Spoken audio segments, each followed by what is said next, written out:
కాకినాడ జిల్లా పెద్దాపురంలో వైసీపీ సామాజిక సాధికార యాత్ర విజయవంతంగా కొనసాగింది. బీసీలను ఓటు బ్యాంకుగా చూసిన వ్యక్తి చంద్రబాబు అని ఈ సందర్భంగా వైసీపీ నేతలు విమర్శించారు. CM Jagan BC, SC, ST, మైనారిటీలకు సముచిత స్థానం కల్పించారని వ్యాఖ్యానించారు. ఇక చంద్రబాబు, పవన్ కళ్యాణ్ కలిసి ఎన్ని కుట్రలు చేసినా ప్రజా ఆదరణ కలిగిన జగన్మోహన్ రెడ్డిని ఏమీ చేయలేరన్నారు. కేవలం తమ సామాజిక వర్గం కోసం మాత్రమే చంద్రబాబు పని చేస్తారన్న నేతలు రానున్న ఎన్నికల్లో ప్రజలందరూ సంక్షేమ పథకాలు అమలు చేసే జగన్మోహన్ రెడ్డి ప్రభుత్వానికి మరొకసారి అవకాశం కల్పించాలని విజ్ఞప్తి చేశారు. చంద్రబాబు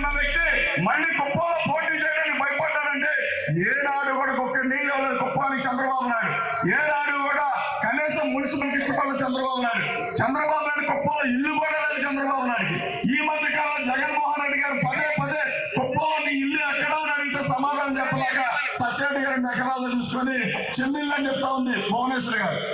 చెన్నీళ్ళు అంట 2 ఎకరాల కట్ట చెన్నీళ్ళు కట్టుకున్నాడు అని చెప్పిన అంటే హైదరాబాద్ లో 800 కోట్ల రూపాయలు ఇల్లు కట్టుకొని కుప్పలో మాత్రం 2 ఎకరాల చెన్నీళ్ళు కట్టుకుంటున్నాం, ఇక్కడ ఉంటామని చెప్తా ఉంది. అంటే చంద్రబాబు నాయుడు 14 సంవత్సరాలు నేను రాష్ట్ర ముఖ్యమంత్రిగా ఉన్నాను, నాకు ఆంధ్రప్రదేశ్ లో ఒక ఇల్లు అవసరం అని చెప్పి ఏనాడు అనిపించలా.